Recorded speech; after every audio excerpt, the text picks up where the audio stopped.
And we're back here once again with another episode of the MSK Show, and this is going to be episode 457. So I hope you guys had a great day, and I hope you guys have a great rest of your week that is ahead of you. And in this episode of the MSK Show, after we have a kind of a cool, nice, calm girl, guy, bro, cis conversation, we actually have one topic for you guys for tonight's episode of the MSK Show, and that will be on a Collider article they put out around when Scream 7 had just came out in theaters, and it will be, is it time for Hollywood to stop making Scream movies? Interesting. But that'll be the video segment of tonight's show. But I know you guys are probably wondering, why is Sin here and not Nate? So the original plan was for us to all three be here. Nate is stuck at work for some odd reason. He said it was because they used his kindness against him, which I'm pretty sure I know what that means. Is basically they basically probably asked him to stay longer. And thought it was probably going to be, yeah, I know how that goes. They asked you to stay longer, and they ask you in response, is how it always goes, how long can you stay? And you say, I can stay that long. And then it gets busy. Someone calls off, and then you're staying longer than what you told them you were only going to stay. That's probably most likely what happened. Good Lord. It's okay, Nate. Don't worry. But tonight, apparently, Sin, this is Sin's corner. She had a one-on-one. Wait, what, two? It's a while ago? Yeah, a couple months ago. Yeah. It's so weird. That's not even that long ago, but it feels like it's that long ago. It does feel like it was ages ago, but it really wasn't. But tonight, she's full metal Nate, essentially. Yeah, because if she wasn't here, if I didn't book this in advance with Nate, I would just not, at this point, well, I would just go to the gym. That's what I would really honestly do, honestly. But you wouldn't just sit here and talk to yourself? Do that regardless, actually. Touché. Sin, run while you still can. Oh my God. I've been on here before. No, WC's a cloud chaser. Don't believe him. He looks for any crumbs of my clout just so he Nate can saved himself. Oh God. No, I went to a thrift store and I got some new shirts, actually. A lot of people like the button-up shirts, actually. I don't really like really bright colors, though, because I feel like bright colors bring too much attention to someone. Like, it has to be this color or black. Or you like the darker shades, like brown or black or gray. Color. No. I know what you mean. No, I know what you mean. Like, I don't mind red, red or blue, but I'm not hugely crazy about pastel colors. I'm not huge about green. Blue. I feel like green. Not crazy about green either. Yeah, green always feels weird. I feel like green is only really acceptable on like St. Patrick's Day. Yeah, a few days back. So, I want you guys to understand, my computer will be fixed at some point, because if you don't know this, I accidentally spilled Gatorade in my $900 gaming PC. Oh no, dude. Yeah, I'm pretty depressed. But I have the tools to cope with whatever life throws at me. It will be all squared away very, very soon. It's crazy because people want you know, I don't keep liquids next to my computer. That was like it was a lazy day. I made a mistake. It happens. Okay, I'm moving on. It's all the best way I can think about it. It's okay, guys. They actually think I cummed inside of the machine. Like, guys, no. Oh my liquids. Gosh. Okay. I mean liquids. I'm talking about actual liquid, people, not disgusting things in your mind. I go to church. I don't get on my knees for my pastor. I never do that. But I don't know. A lot of people are having like these like weird conversations about movies on Twitter, and the weirdest conversations is that person that thinks they're actually super intellectual. They think they're above having conversations. So their tweet would go like this: how all these people are talking about movies so wrong, when in reality, what? Wait, you're a regular nobody. Apparently, you're above of us all talking about movies. But you, Mr. Random, whoever the fuck you are, you have all the solutions. It's so weird. I always see tweets like that. People that think they're just above of having like general conversations with people. It's like, I know I saw one, it was from a comic book writer. It's like, you're utterly irrelevant if you're a comic book writer. You are massively not useful in anything. He had said something along the lines of film Twitter, people on Twitter just having conversations wrong about movies. You can't. That's subjective. What's considered the right conversation? Conversation is conversation. It's going to go where it goes.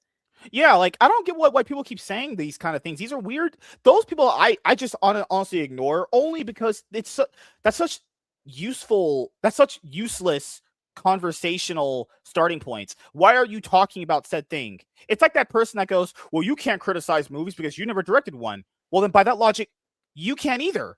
What the fuck? Or saying that you can't criticize movies unless you're like an actual film critic. Yeah. Yeah, you And can. yeah, actually, guys, do you know that restaurants love reviews? Guys, reviews from restaurants come from average, regular people like me and you. That's what they would care about because that's Word the of mouth. average person experience. Yeah, it's just instant word of mouth. Someone could look up and read. I never have understood logic like that. People just randomly think because they're so pretentious, they found the sauce. They're the ones who gets to decide what is right and wrong. Keep in mind, there's facts about movies about like production and actors and certain stuff like that, but it's one of those things where people just having conversation is good. Actually, yeah, it's kind of a bummer that you get access to a lot of people's really bad or good opinions, but oh my that just comes with the gosh. territory. Yeah, and the personal attacks. If you do or don't like a film, Yeah, it's annoying. Yeah, it's aggravating. Like when someone says, good lord, what's my favorite one now? Oh my god, I'm glad we've moved on from that word pretentious. I hated that word. Well, I have used that word a lot in my reviews because some movies are pretentious as hell. I mean, they are so far up their own tail hole. It's just I can't, and yet they annoy me. I cannot, and so that's like the best word I can think to use. So Oh, I what was have another used one? that word before. What was another one? It was self-indulgent. That's another one. Yeah, Good lord. self-indulgent. I hate the word rage bait. I hate it because the word rage bait is so odd because like if I just went on Twitter and I said, "You know what? I think pineapple on pizza tastes like shit." Then someone would say, "That's rage bait." How's that rage bait? I'm just saying I don't like pineapple on pizza. Where in the world would that be rage bait from? Because if everything is like misconstrued as rage bait, how would you ever engage with a conversation then if you think the person is Right. just intentionally baiting you then? You I know? don't consider like just expressing an opinion like that openly on a public forum like Twitter is Yeah. what I think of when I think of rage bait Hmm. are channels that engage, like that's the focus of their channel Yeah. is enraging the viewers trying to, because clicks, because negative attention gets, negative things get more attention. That's So true. some channels, Yeah. that is what the, and the thumbnails are definitely done to generate a feeling of rage and anger. Mm, To me, that's rage bait, not just mhm. saying what you didn't like about something, Yeah, just in a conversation. because in thumbnails like that, because I've did thumbnails like that, and they get certain traction like that. I typically don't try to. I'm such a weird OCD-ish person. If my things don't look a certain way, I can't functionally look at them. It's just the way my brain functions. So what's I notice about thumbnails like that is even if you actually said perfectly okay things, you weren't even a crazy weird racist like these people even allude to. They didn't even watch the video. No, Apparently, they just just, yeah. they just saw the thumbnail and went, "I already knew what you were gonna say." Yeah, Huh? yeah. Isn't that pretty? Or That's bigoted, they actually. this is a thing, it happens a lot, or they will listen to your review, they say, and completely misconstrue what you're saying in the review. So, it's People will like go. What's crazy? They always say not to judge a book by its cover. That's literally what that person would do. If you didn't watch a video because of the thumbnail and you said, "I automatically knew what you were gonna say," wait a minute. How did you automatically you're know what judging a someone book. gonna? That's literally judging a book by its cover. Yeah, Also, exactly. I've seen videos like that where the person said very reasonable things. Just because a thumbnail looks like that doesn't mean what they're going to say in the video is going to reflect that. A thumbnail Yeah. is just to generally just gain traction at people. I feel like for me, I listen to all sides of everything just to really gauge, like, okay, because keep in mind, sometimes, I might have not understood a concept of something. And if someone could explain it in a different way that I didn't really get, that's fine. But what I hate with people is that when you have a specific thing in a movie, and keep in mind, it's all subjective, obviously, but Mm. where someone says, "Oh, you're just not smart enough to understand it." Yeah, I did. Yeah. What? I still didn't like it or Yeah, whatever. Yeah, I can I've understand the gotten that logic before. behind something and understand how that person came to their decision. Like James Gunn's Superman movie, I don't believe he made Clark's dad the way his actual dad, not his adopted dad. I Yeah. didn't. I don't Okay. think that James did Jor-El and his mother in a good, satisfactory way. I also feel like when you actually hear about why he did it, there wasn't any real logical reason behind it. Okay, why did he do it? Because I didn't hear that. I just know that it didn't land very well with me. Like, yes, most of that goodness movie. gracious. Next time you're on, we're gonna have to probably go through it. I remember I watched an interview where the basic sentiment I took away from it was he kind of just wanted to do it, just kind of do something different. That's kind of the general sentiment that I did it. Just to change something up. Okay. That's how I felt his interview came off. Because you look at movies like that or Man of Steel, it's like, well, why would he just let his dad die by a tornado? People said, well, he was going to get discovered. Guys, he can move at the speed of light. They couldn't see him. Also, if his adopted dad dies, that means he willingly lets his adopted mother's husband just die, even though he could save them. Because people compare it to the Christopher Reeves movie, and it's like, no, that's different. If his dad dies by a heart attack, mentally that tells him, just because you're a god, that doesn't mean you can cure people and you can't save everybody. There's different that's the whole different meaning and context from I couldn't do anything about this versus something where I can obviously do it. Yeah, I saw someone's take on that scene in Man of Steel, and it was presented from a completely different angle that I'd never seen before, and I wish I had bookmarked that post because it was very interesting. I should have bookmarked that James Gunn video too. Now I think about it.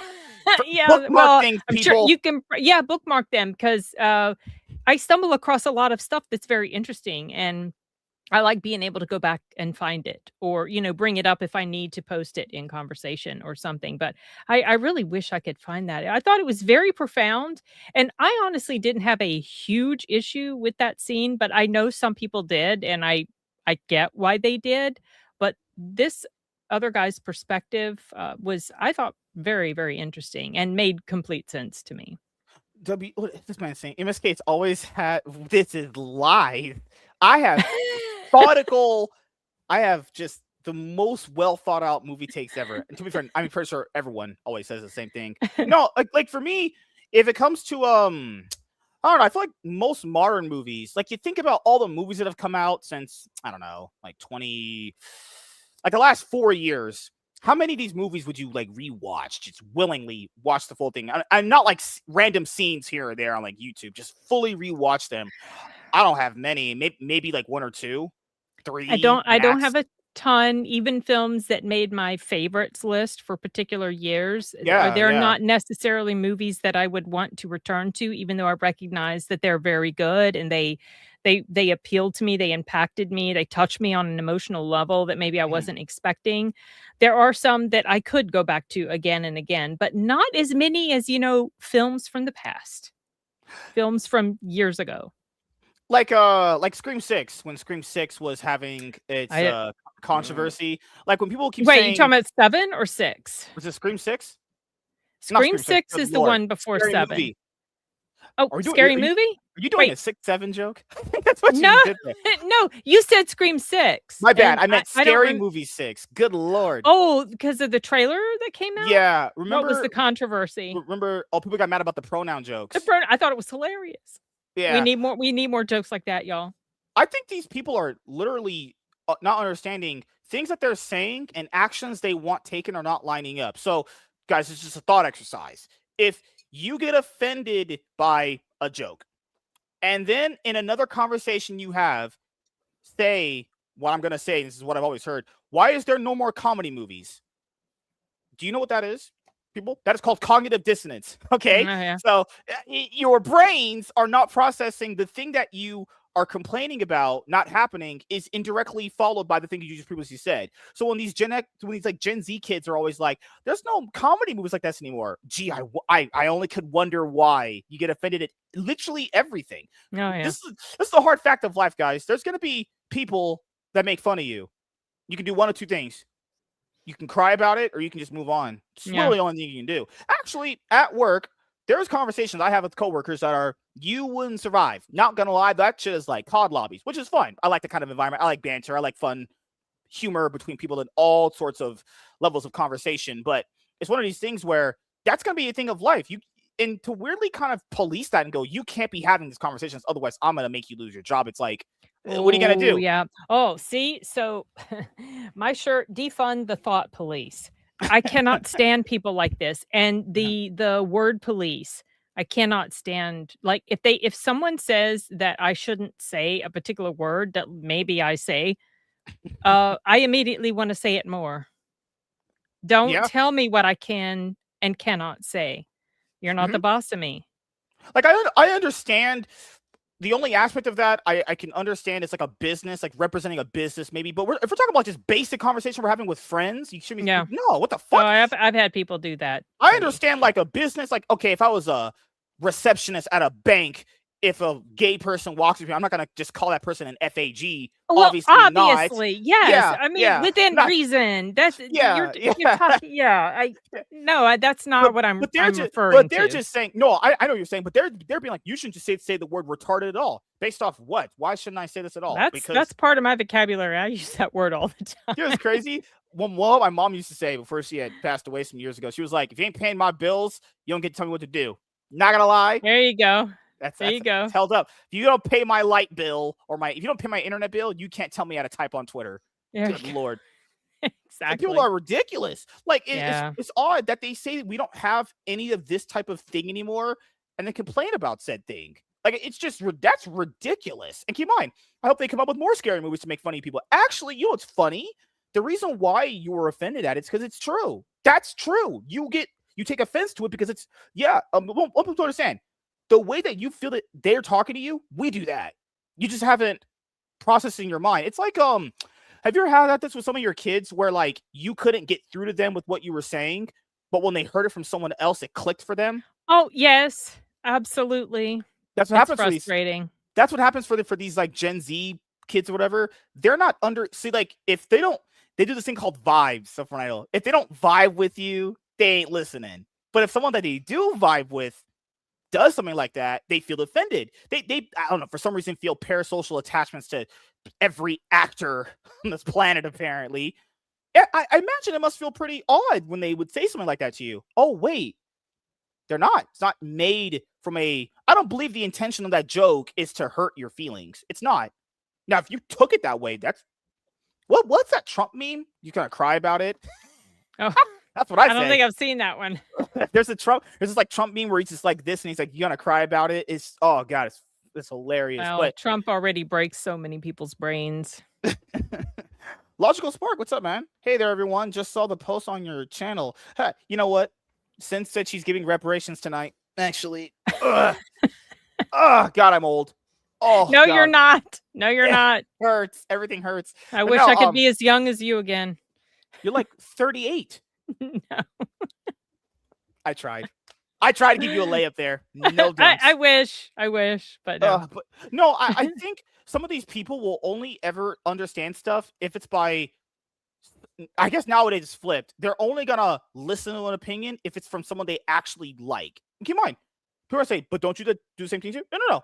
I can listen to opinions of people that I don't agree with and understand where they're coming from, and also go, "Hey, if someone's that I don't agree with said something that I could potentially agree with, I'll do that." Like, keep in mind, I don't have to like you to agree with you. I don't know if people understand. You don't always have to agree with someone you like. People who you despise can say a truthful thing and you agree with them. Like Grant Morrison, he's a comic book writer. He has they them pronouns in his bio. I don't think any straight man should have that in their bio. Like, keep in mind, I don't agree with that. But if he says something that I agree with, I'm gonna be like, spot on. It's fine. You know? Yeah. It's not a monolith. Yeah. You know, Sure. it's not a cult. You know, Yeah. he recently shitted on the Lanterns trailer, and then people were like, but he like also criticized James Gunn's movie. Yeah, you're allowed to do that. What? What's wrong with you people? People Yeah, are some weird. people think you have to only be like one orientation Yeah, in yeah. thought process. And it doesn't work that way. Yeah, he had said that one of his biggest issues with the Superman James Gunn movie was there was not enough action. He was getting beaten up the whole movie. It's like, crazy. We all said that same thing too. I said the exact same thing. Yep. Not beat up the entire And he movie. came across like a crybaby wimp.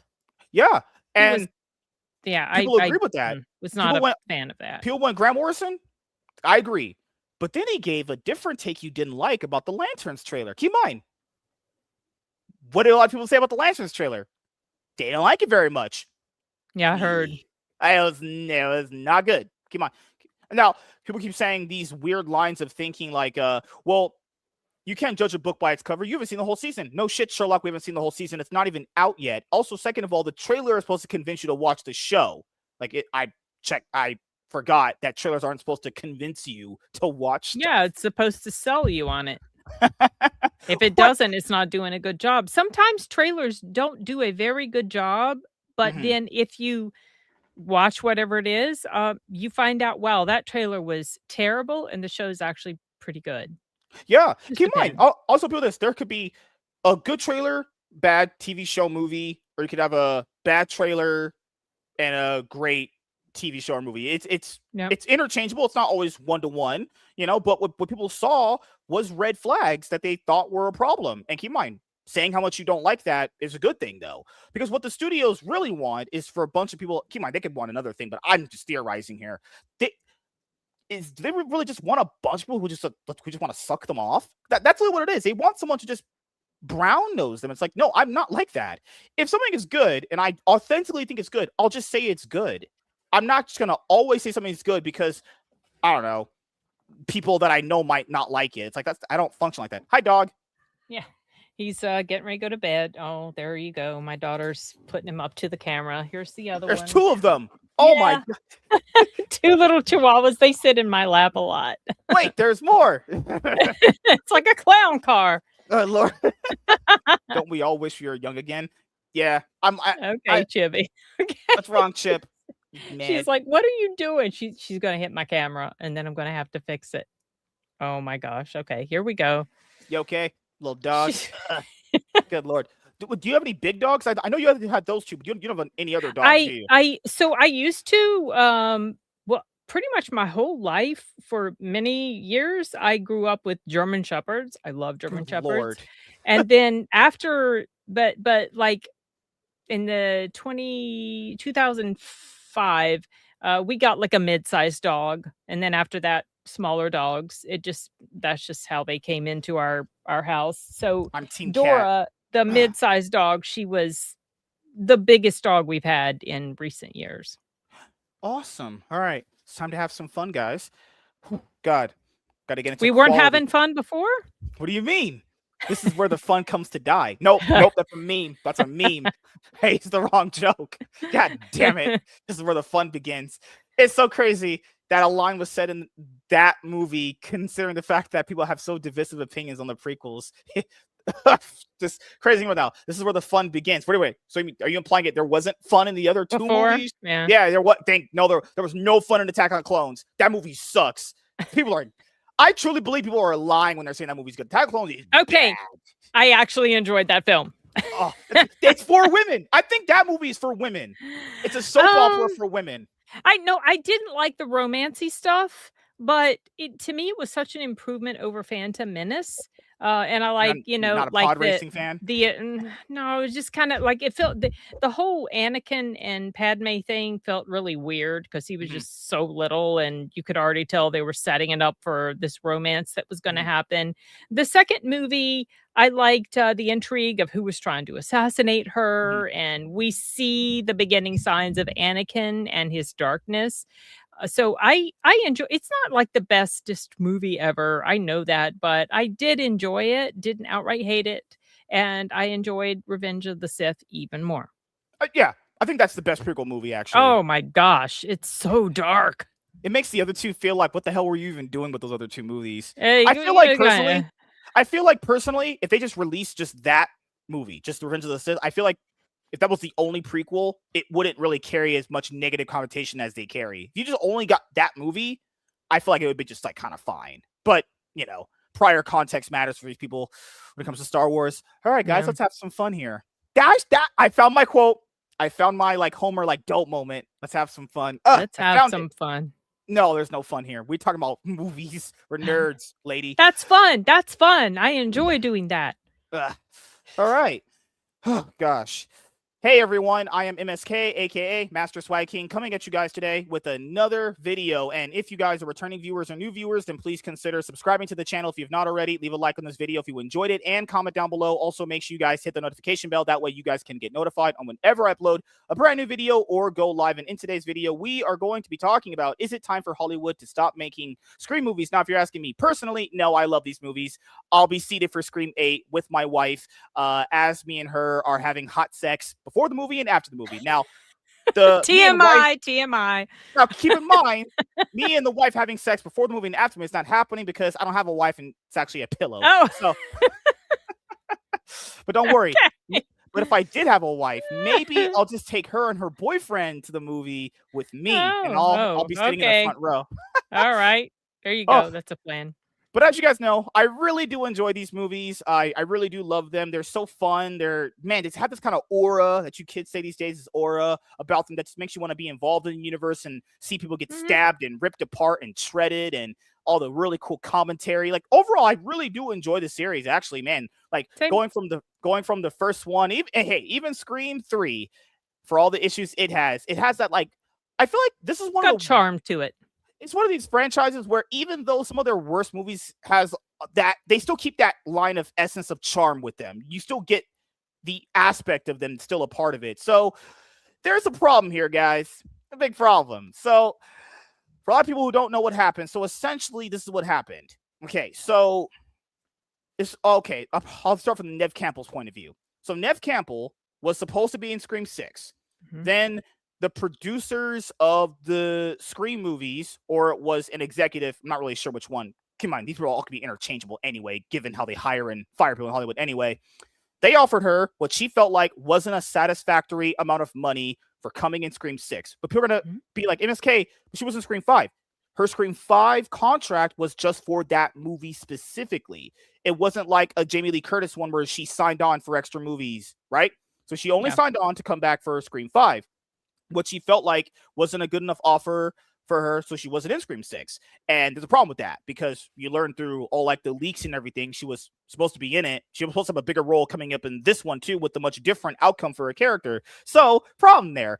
And keep in mind, I'm going to blame other people too, but just the main issue of how all this starts is the people that offered her that money screwed everything. Scream is Neve Campbell and Ghostface. Who are the interchangeable people you think about when it comes to Scream? You think of Sidney Prescott, and you think of Ghostface. Now, keep in mind, can you make Scream movies without Neve Campbell, Sidney Prescott? Sure, you can. They proved it with the other movie. Sure, you can. But it's going to be one of those movies where you go, wait a minute, it feels kind of wrong without her there. Like, even though I actually like Scream 6, you watch and you go, well, shouldn't she be here? Like, it feels odd not having her there. It just kind of feels like, I don't know, the Fast and Furious movies without Paul Walker there. It feels kind of just odd. It would be like a Halloween movie without Michael Myers, because even though Halloween was supposed to be an anthology, Michael Myers was so popular, that's who they wanted. And so it kind of annoys me so I hated Halloween Ends. I refuse to watch that ever That's the again. Best movie of all time. Get out of here with that nonsense. Absolute cinema. Can't. Oh, my blood pressure just like when I think of that film. But it felt so disrespectful to the fans. And even though I did like that he died, I thought that the way they got his character there was so disrespectful to him as such an iconic horror character.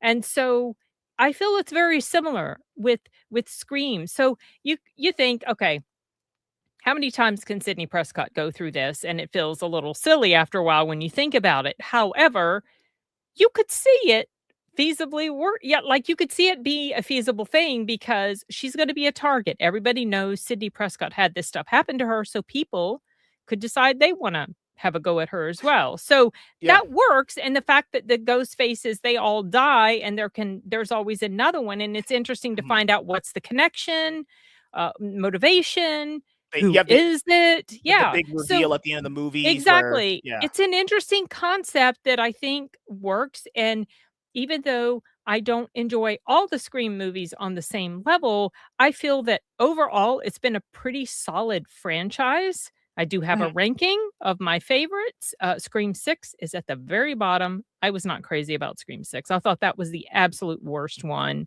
It's just not, it just doesn't do it for me at all. But the problems started in Scream 5. I enjoyed that one more, but there were problems with it.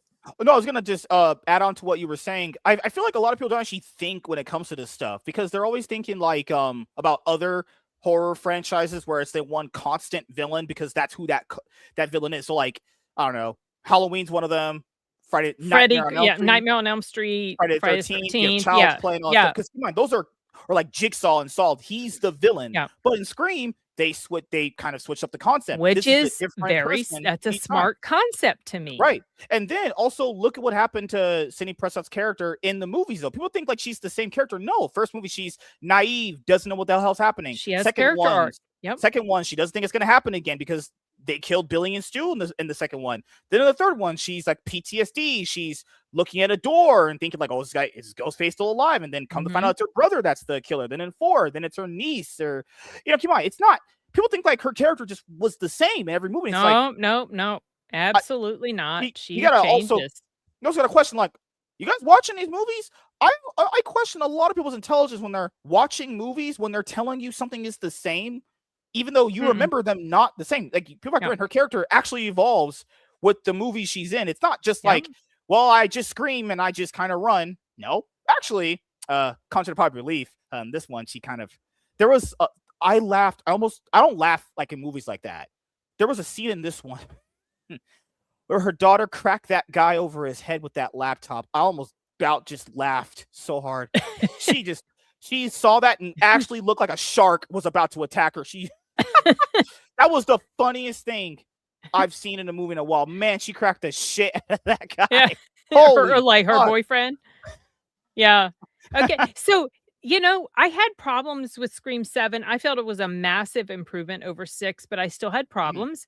And the lead up to that scene was another problem. I thought it was very clunky getting you to that point where he's suddenly suspicious. It was a very obvious red herring. Oh, yeah. That he would just conveniently leave this stuff there for his girlfriend to see. It's like, come on, get out of here. Why would it just be open and she'd see it? Right. I did not like that setup at all. So the other thing to add to this and how it's all come about is the Melissa Benoist, Jenna Ortega, and Christopher Landon situation. So guys, essentially, long story short, Melissa Barrera was also supposed to be in Scream 7. She, on her Instagram, posted Free Palestine. Then she had an interview where she basically said the media doesn't show you the other side. Now, keep in mind, I actually do agree with that personal sentiment. The media doesn't show you the other side to a lot of things. I agree with that. Now, should she have did that and should she have lost her job? That's up for you to decide. I mean, people defended Gina Carano in the very same similar manner. Gina Carano did nothing compared to what Melissa Barrera did. Absolutely nothing. And it's one of those things where you can decide if she did a good or a wrong thing in your own personal opinion. But the problem with happens is Jenna Ortega sees what happens to Melissa Barrera, her co-star, and she follows along with her. So she just basically drops out of Scream 6. I'm pretty sure they paid her out of that because she was contracted to be there. So I'm pretty sure she was like, I'm not going to be in this. You can just sue me. They probably went, you know what? It's probably just cheaper just to pay you out of your contract. Christopher Landon, the guy, I think who was the writer, director, but he just left. He's gone, just like my dad. Just milk cigarettes, gone. So here's a problem.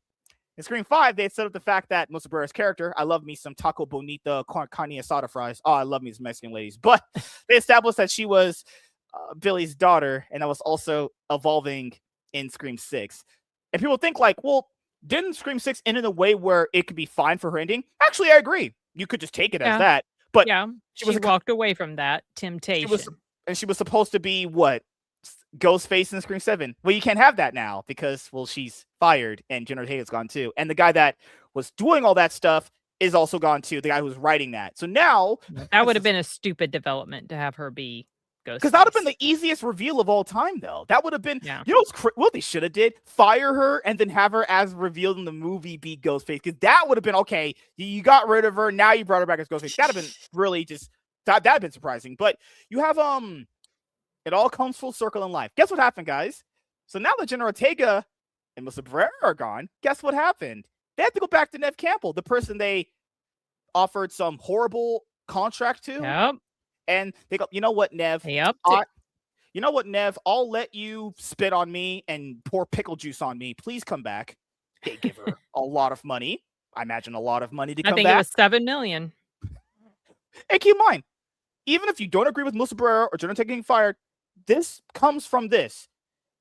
If they just offered her what she wanted, because none of this would have happened. Yeah. Keep in mind, if they had just let her and offered her the money she's worth, because it's not the same situation as like when Christian Dunst was like, well, Toby got paid all this much money and I got paid this. Yeah, because the movie's called Spider-Man and he's Spider-Man. And you're not the main star. Get out of here. But in Scream, it's a lot different. She is the main star. This is like hers. So for them to not offer her what she's deserved, I don't usually say that for women to say like, oh, she deserves this. She does deserve this. This is her franchise. She was there since the beginning. She's the main character. This is the main character. This is completely different. You know, I think they were trying. You know what? I think 5 was sort of their attempt to pass the baton to a younger generation. And the thing is, I do not think that it would have worked well. It would have gone downhill even more. Did you like Melissa Barrera's character? I thought she was acting better in Scream 6. I thought Scream 5 she was down.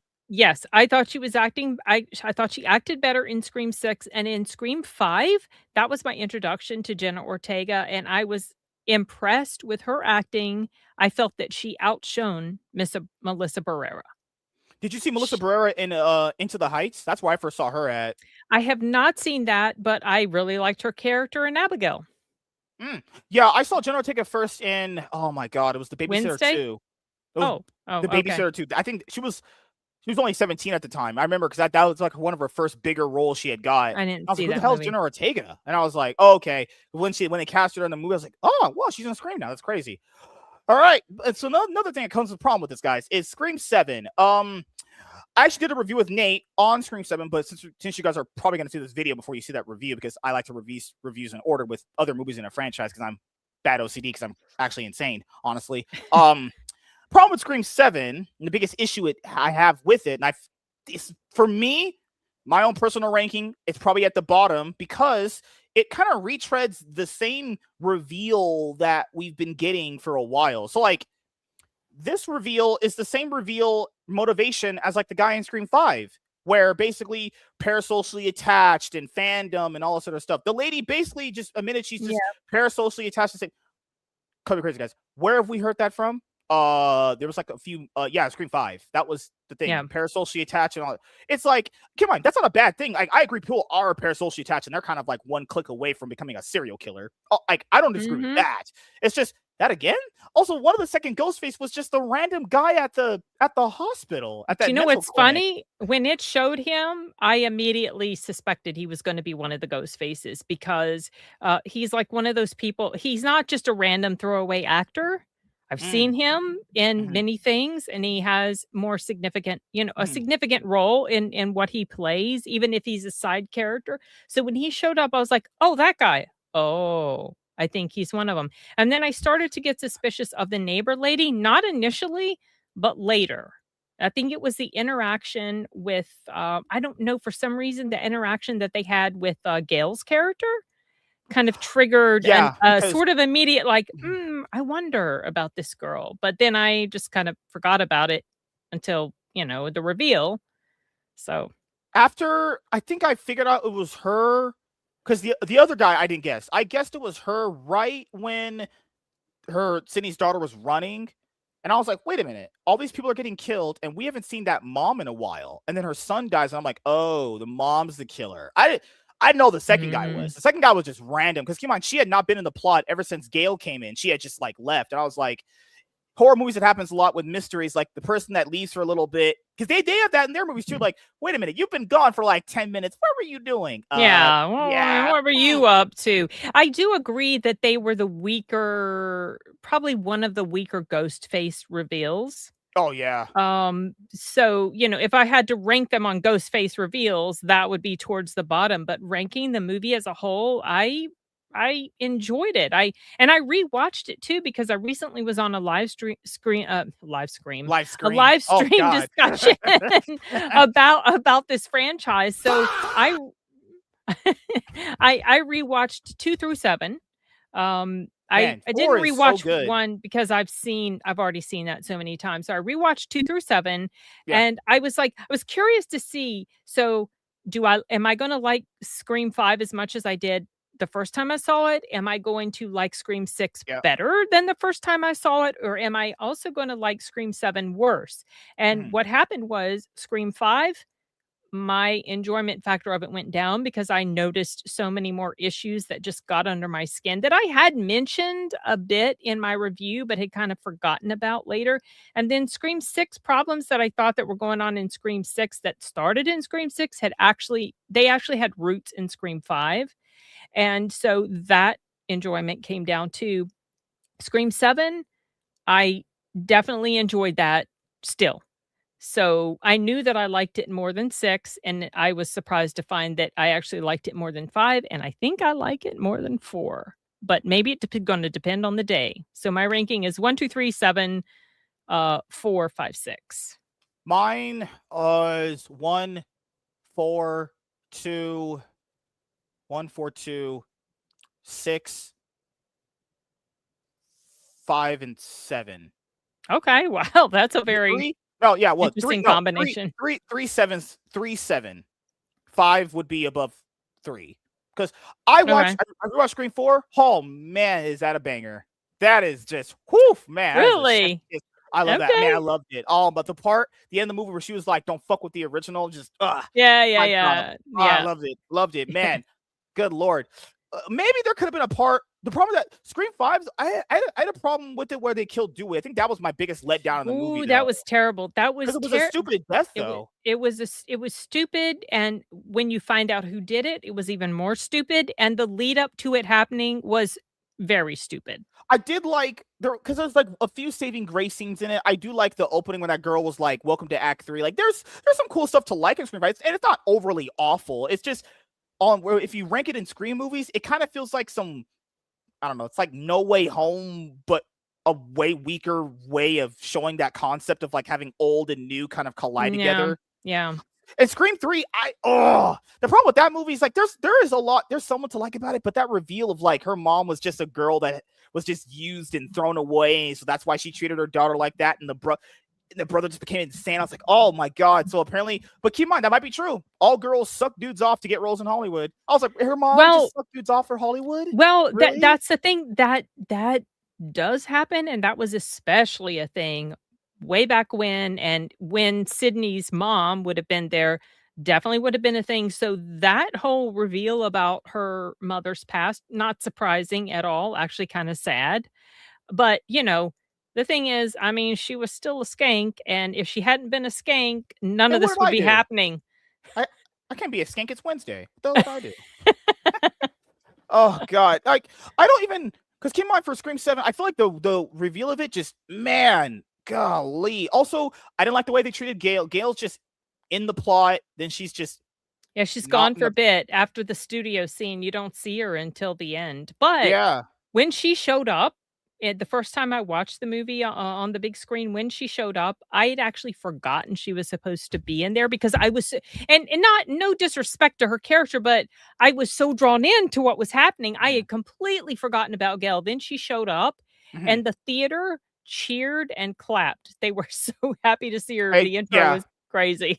No, we keep in mind, I actually whenever I watched these last Scream movies, typically we don't even have big crowds out here anymore like we used to. We used to have lines out the door when I go to the theaters. Oh Now it's man. very hit or miss. Scream movies for sure have had a big crowd. There was more people watching this like Scream 6 and 7 and 5 than some of the Marvel movies. I've been in Marvel movie premieres recently where it's been like 3 people. These movies, they have fans. Like, it's not just like they Yeah. have people there. Like, I went not even on opening Thursday night. There was at least 20 people in there. There was black ladies too. When, oh my God, when her daughter was like, "I'm Sydney Prescott's daughter," and that girl was like, "Damn straight you are." I was Yeah, like, "What the?"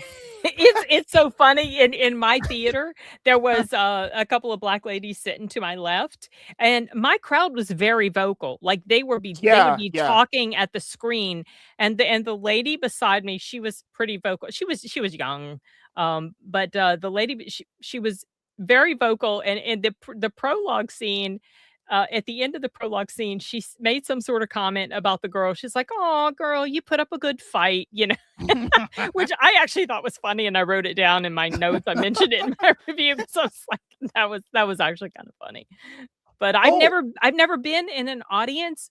I mean, I've never been in a movie where the audience was so vocal and engaged in what was happening. It was an interesting experience. They weren't even that engaged with 5 and 6, and 5, 6, and 7 are the only ones I've seen on the big screen. Also, Kevin Williamson, the guy because Kevin Williamson is the creator. Wes Craven wrote.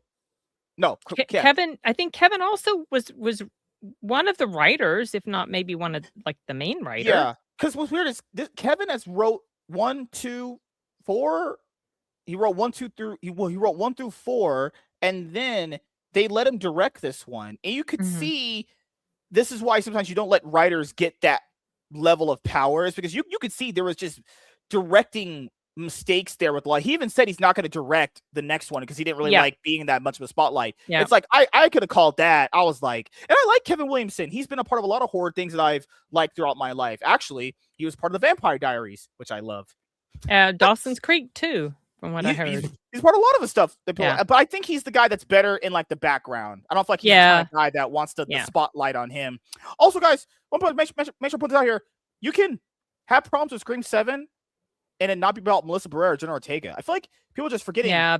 It's like, well, you only didn't like it because they got fired. Actually, I didn't even care for Melissa Barrera in the 5th movie. Actually, when she was gone, I was like, I don't think there's anything missing here. But I didn't have that. I had the opposite feeling when Neve Campbell wasn't in 6. Yeah. When Neve Campbell wasn't in 6, I was like, man, it feels bad she's not here. Yeah. Melissa Barrera wasn't in this one. I wasn't sitting there going like, hey, I love me some Taco Latina Bonitas, but god damn I didn't really. Yeah, I don't think she added a ton. And a lot of the new characters that were introduced, they just, I don't know. I don't think they were written very well, and they were rather annoying. Stew. No, the DEI Randy, that girl. The DEI, the niece of Randy. She was actually Randy's black. Super annoying. She was a very annoying character. I did not care for her too much. Her attitude was so completely different, abrasive, raw, kind of rude. I didn't think she was funny. I like her brother. Her brother's cute, but oh, thank you.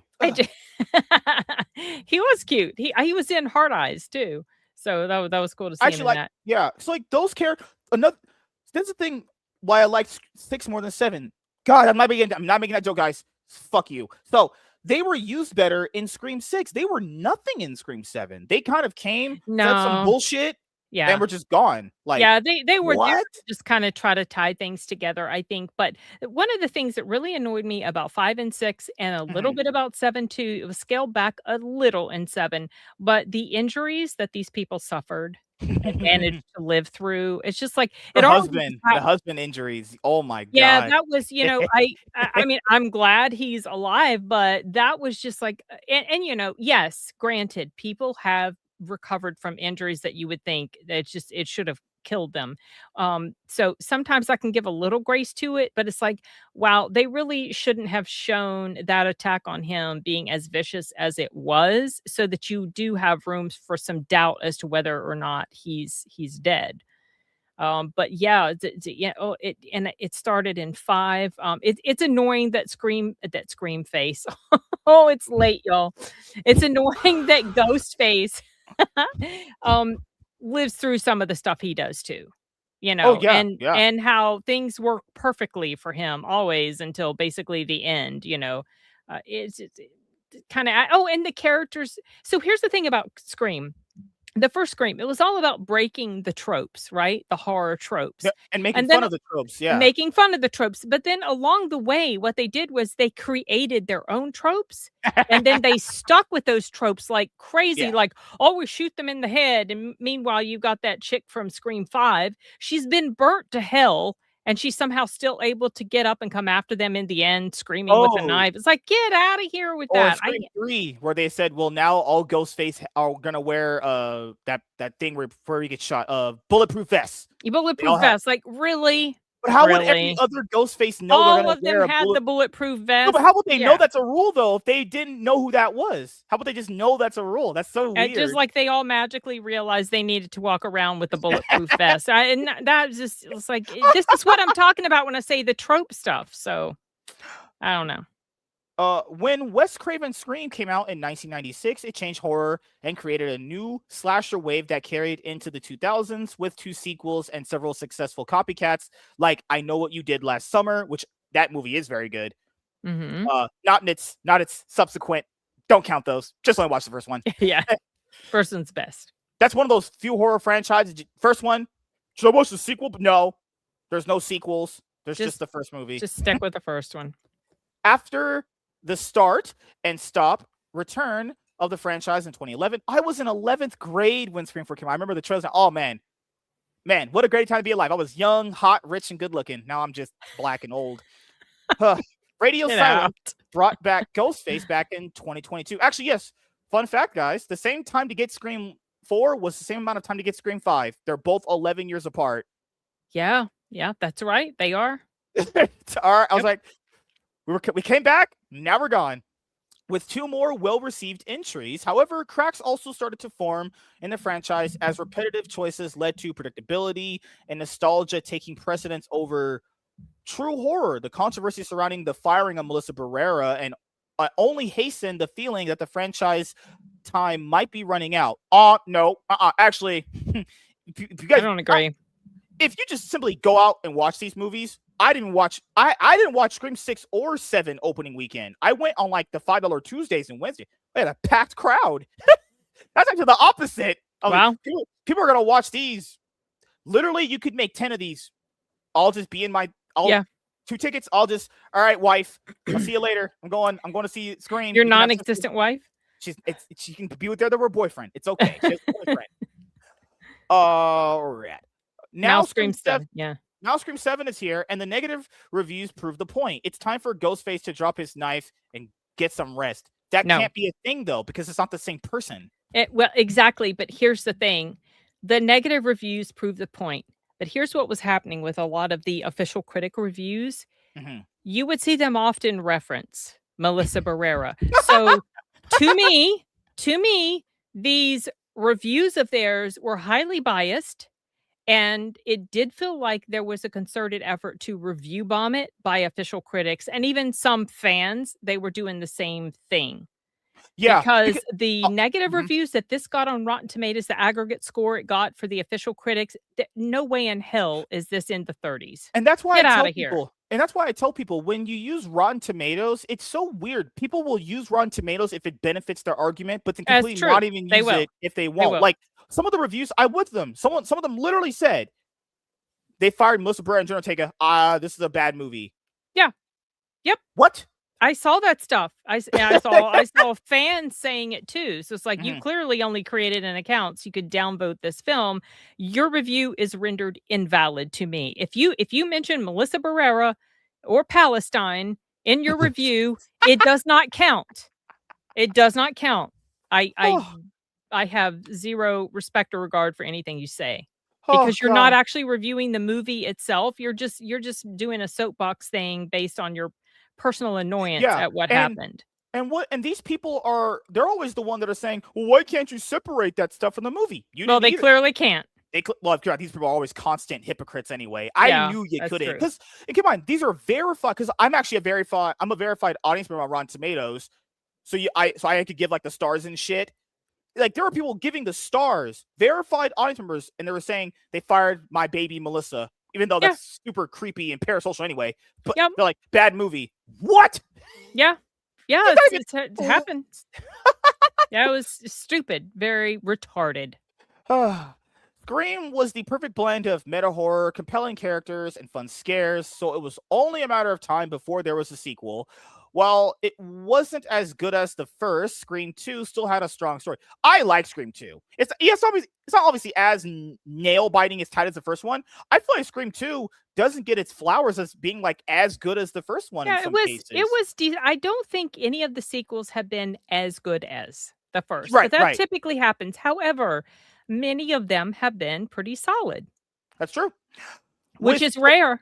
It's rare. With plenty of thrills and something to say about horror movies and obsession with real-life violence. Then there was the 3-year wait between Scream 2 and 3. You guys should actually go and read the production problems of Scream 3. Yeah. It was... I don't know what... I heard about that recently. I don't even know if they know what they want that movie to be. Fuck if I know, because I was watching it going, this is a movie. This is... And it has dialogue, it has writing, it has characters, and it has Ghostface. It certainly was a Scream movie of all time. Scream 3, holy mother of God. It's truly a movie that was ever made. With the latter coming out in 2000, the end of the trilogy is regarded as the worst in the franchise. I don't know. I'm not the hugest fan of that one, but it's not that I dislike it. It's just so weak compared to 4, 2, 1, 5. I totally 6. disagree. It's the worst. Disagreement. You're one of the Shadow Realm, actually. Looks like you're going to the Shadow Realm, Jimbo. Shadow Realm. We're sending sin to the Shadow Realm, people. Tragically, this one must be given a bit of a pass. This is why I hate a lot of people, but it's okay. I have my own personal reasons for that. Scream 3 was originally going to be about a group of high schoolers idolizing Stu Macher. Yeah, the whole cult of Stu thing. Yep. So this guy, Matthew Lillard, has been getting paid for screen scripts that hasn't even been made, because that's the legal thing you have to do. If you're going to involve them, you have to pay them. Essentially, long story short, they wanted like a cult of Stu hunting Sydney in a movie. That's a great idea. I don't know what the fuck we got in Scream 3. That would have been a great idea to have, but people are fucking crazy. Who's revealed to be very much alive. This idea fell apart after the real-life Columbine school shooting, resulting in a rushed and convoluted redo. Sounds kind of familiar in 2026, doesn't it? That's not even close to the same. Scream 3 was supposed to be in a trilogy. Like, the original movies are supposed to be like kind of like... to be it. Yeah, like these are supposed to be part of an actual trilogy of building up to something, like Melissa Barrera being like a Thanos. I love me the tacos. It's all jokes, guys. This could have been it. But by the early 2000s, the slasher wave was dead again. Instead of pumping out more unwanted sequels, that's always happened all the time, Scream took a wise rest. However, by 2011, Wes Craven was back with Scream 4, reuniting Neve Campbell, Courtney Cox, and David Arquette alongside a new generation. The admittedly flawed fourth film gets back on track by unpredictable and smart with a message not only about torture porn, but a new obsession for its killers. Fame built through the internet in a way that didn't exist in the late 90s. This is something a lot of their better movies did. They were meta commentaries about the current state of movies at the time. Like, at that moment in time when that movie came out, remakes and sequels and fake outs and bullshit like that. And the thing with Scream, I don't know if you like that twist about the whole AI Stu thing.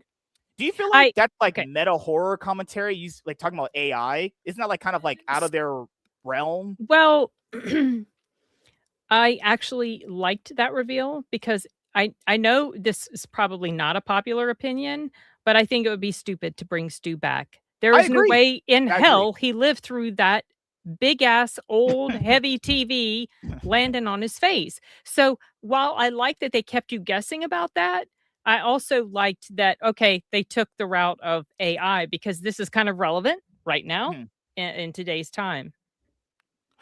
Yeah, I also thought the same thing too. I've never wanted him to come back. Like, the good thing about their Ghostface killers, that because there's different ones, they're gone. That's it. That's it. Yeah. Like, it would just weird off. Isn't that what's people's biggest problem? Is that like these guys keep coming back? That's their problem. Like, it devalues them if they come back. Well, yeah, I want them to come back. Yeah, it does. Yes. There was a plan for an all-new trilogy, only for it to be nixed due to horrible box office results. Audiences had spoken. They had moved on to movies like The Conjuring, Insidious, and Sinister. Did you like The Conjuring or Insidious, those movies like that? I actually do like the Conjuring films. I don't like them all equally. It's kind of gone downhill a little bit, but they've been fairly enjoyable, if not predictable and kind of annoying in some parts. I enjoy Insidious as well. I've only seen Sinister once, the first one, so I don't remember a lot about it. Slashers were dead, and in 2015, so was one of the subgenre's greatest creators. With Wes Craven gone, rest in peace, there was no reason to ever make another Scream movie. A Scream film without Wes Craven felt unimaginable, but then something happened. Slashers returned in a new way. Instead of the reboots that dominated the 2000s, 2018's Halloween brought back its lead, Laurie Strode, Jamie Lee Curtis, in a film that was a nod to the past yet lived in the present. And after how well it did at the box office, it was time for Ghostface to return. Did you like the 2018 Halloween movie? I love the 2018 Halloween movie. I do not love kills, and I despise ends. Yeah, I really like the 2018 one. They should have stopped at 2018. I think those are my favorite is the original and that movie. Yeah, same.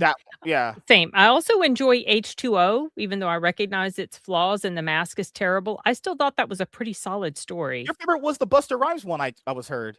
Oh, God. Radio Silence. I refuse to watch that movie. I will not. Radio Silence was the perfect choice to direct Scream 5 after they showed their impressive talent in Ready or Not, which is getting a sequel coming out very soon. Yeah, I'm going to go see it tomorrow. Got a double feature, Project Hail Mary and Ready or Not 2.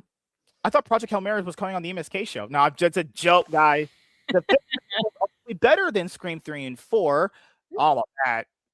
Scream 5 was better than Scream 4. That's all about that one. Scream 5 was okay. I don't think I guess. And the fact that audiences turned up this time showed that there was a desire to see Ghostface and hear what he had to say. It's a big problem with people when it comes to box office results. It's a very quick point. I'm adding it right here. Just because Scream 4 came out and failed box office wise doesn't mean it was a bad movie. Also, that goes to show you this. Movies can come out at any given time and fail, and it have nothing to do with their actual quality of film. Yep, happens all the time. Yeah. However, both Scream 5 and Scream 6, which came out just a year later, lose a lot in rewatches. The kills are fun, and Melissa Barrera and Jenna Ortega are great additions. But the two films offer nothing new. Okay, I guess. It's just more of the same with nostalgia bait, a killer obsessed with horror, and Sidney Prescott, main characters who can survive any wound. Yes, this is a big issue I have. Yeah, because, as fun as these movies tend to be, this does become like, okay. Yeah, it started in 5. It started very significantly in 5. I thought Jenna Ortega's character was dead in Scream 5 when he was just mauling her like that. Yeah. The first initial scene. That's what I thought. Same. I did too. Yeah. But because none of the prologue victims have ever lived before. Yeah, that's true. Actually, fun fact, only Scream 3 only has one Ghostface killer. There's always been two. I know. I had totally forgotten that when I rewatched it.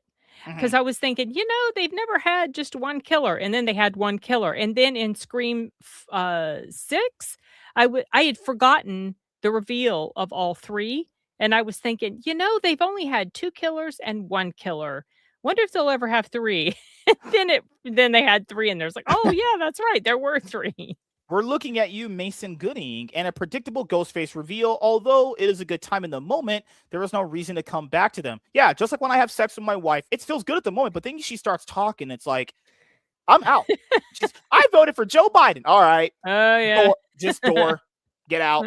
Useless.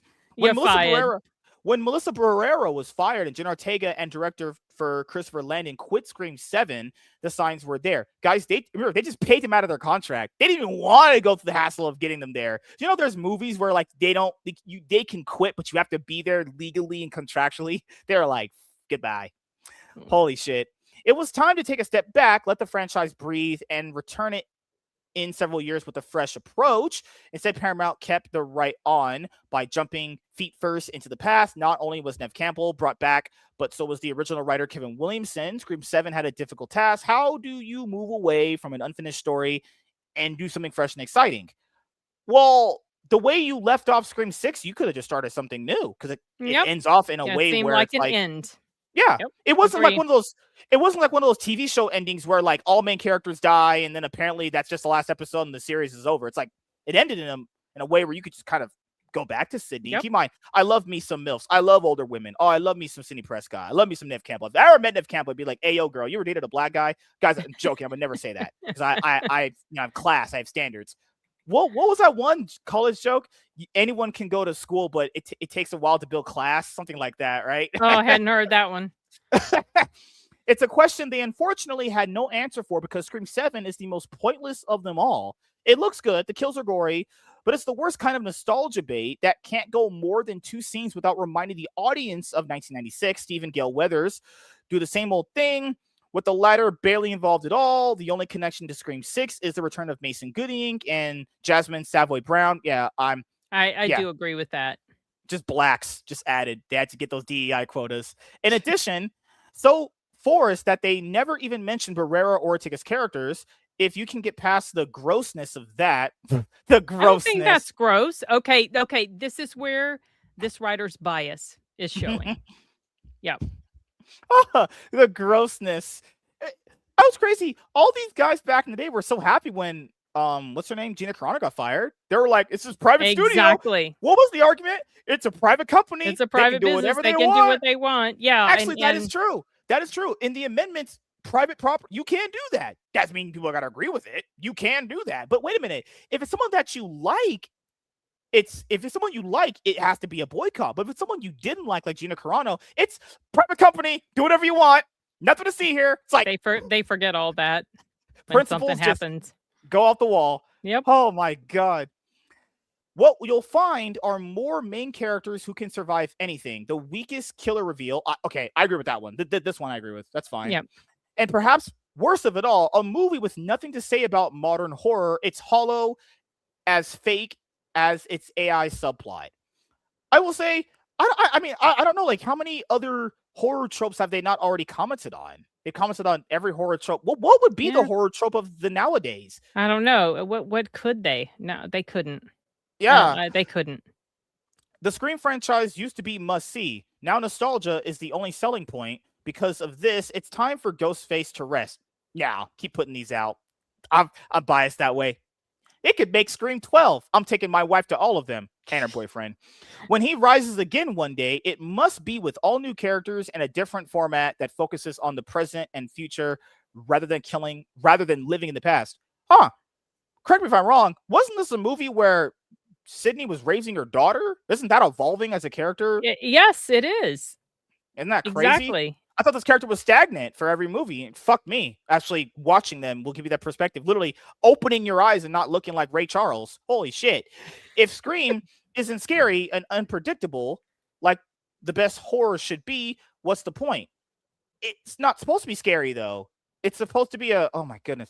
These movies were always supposed to be commentaries and homages and, whatever. Fucking hell. I don't have time for retards these days. But, good Lord. Keep in mind. This is why, guys, virtue signaling is stupid, okay? You virtue signal about bullshit, and then when it happens to you in an opposite direction, you would go, I don't like it that way. Well, it's crazy. That's crazy. That's tribalism. It happens a lot. You didn't like what happened with Melissa Barrera and Jenna Ortega, but you were applauding Disney for being a private company that fired Gina Carano. There are people, wanted to boycott Scream 7, trying very hard to boycott Scream 7. That didn't work at all. This movie is now the highest grossing franchise or entry in the franchise. But these people are not talking about boycotting the Mandalorian show or the Mandalorian movie. Which Gina Carano might actually be able to go to the premiere of. It'd be cool if they'd actually slip her into the movie somehow. If she went to the premiere, boycotts are happening. Which aren't going to do anything. If actually, guys, you know what's crazy? You've already boycotted Star Wars. You don't watch those Disney Plus shows. Everyone kind of already is secretly boycotting right now anyway. I don't really watch them. I did stop watching The Mandalorian after Gina Carano was let go, because by that point, Pedro Pascal was starting to get on my last nerves, and he said more shit that should have gotten him fired than anything Carano did. Yet Disney's he's still there. Company. It's fine. Private company. They can do whatever they want. What they want. Yeah, I know. But also, Jason Momoa has done stuff too. So, yeah, crazy guys. And keep in mind, you could agree with Jenna Ortega and Miss Barrera or not. You guys said firing Gina Carano was fine because it's a private company. Well, what's that saying? When the shoe's on the other foot. Yeah. Oh God, I love old sayings when I grew up. Glad I could have them. Happens a lot. Yeah. It's kind of like with race swaps and all that other stuff. You don't like it when they race swap something you like. Gee, I wonder who's the bigot and racist now, huh? It's that like Nicolas Cage movie with that movie. You don't say, huh? No movies can have that. Yeah. So, your final thoughts and opinions. More Scream movies are going to come out in the future. Oh yeah. With probably without Kevin Williamson directing them. Obviously, he's taking a step back. And my lovely MILF Nev Campbell will be there. Oh God, I should have a shrine of Nev Campbell in my house. somewhere. I'll be there. I'll be there for sure. Yeah. I mean, I'm very interested. I mean, I hope that there are some things about the writing that they can clean up and make stronger. But I'll definitely be there. Yep. Yeah. Hey, you guys know I love these movies. It's one of these franchises I just love and adore, despite all its highs and lows. Just like with Fast and Furious, I'll be there for the next ride. So thank you guys for checking out this video. If you guys are returning viewers or new viewers, then please consider subscribing to the channel if you have not already. Leave a like on this video if you enjoyed it and comment down below. Also, make sure you guys hit the notification bell. That way you guys can get notified whenever I upload a brand new video or go live. I'm MSK, aka Master Swag King, and we're going to sign out, guys. See you guys later. Goodbye. Peace. Wow. All right, now we're gonna wrap it up. You only had a certain amount of time. I don't want to keep you longer because you got to get to your dogs. Early day tomorrow. No, they're in bed already. Early day tomorrow for me though. Yep, double screening. Yeah, Project Hail Mary. Good Lord. I thought about trying to make it a triple screening and going to see the Indian. You can't remember all those movies. There's no way you can remember 3 movies. Well, I take notes while I'm in the theater. Yes, with my phone with the screen dimmed under like a jacket or something. So I'm not rude and obnoxious about it, but I thought about going to see Durandar 2, the Indian movie that's coming out. And that thing is 4 hours long. I couldn't do it. So I'm having to, I don't like double features, but there's so much stuff going on. This is just the best time to do it. So yeah, got to do it. Need to review it as well. Yeah, next movie I'm gonna go see. I don't know. It just depends on what Nate wants to watch. I have no clue yet. We'll have to pick out something. Guys, Nate was supposed to be here. Sin is apparently Nate tonight. So I'm Nate. Sorry, I don't look or sound like him. So we race swapped him. I had DEI quotas I had to fill tonight. So anything you have coming that you would like to let the audience know about beside the double feature? Anything else? Got a live stream on Tuesday where we'll be talking about the Regal Mystery Monday film.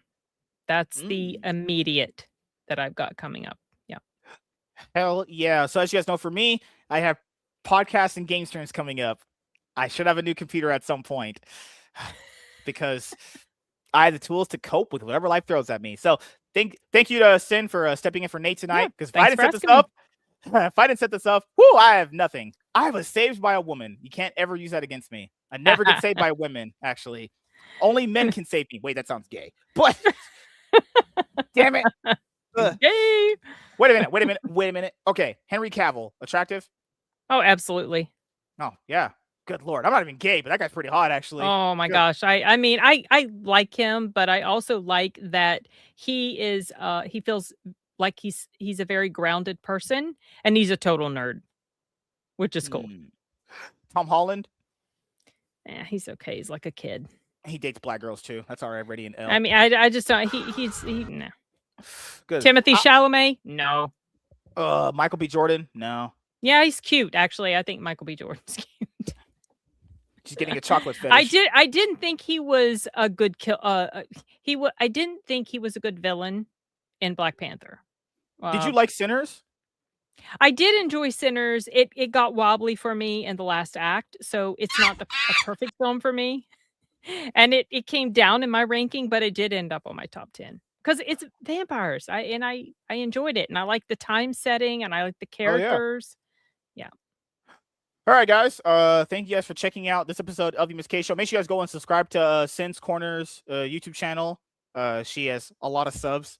Leech off all her clout and come give it to me. I'm joking, guys. And a lot of reviews. God, just all the clout in the world. But no, go subscribe to her channel if you guys want to hear more of her takes. She mostly drops new reviews on a lot of movies. Good Lord, I wish I could do that.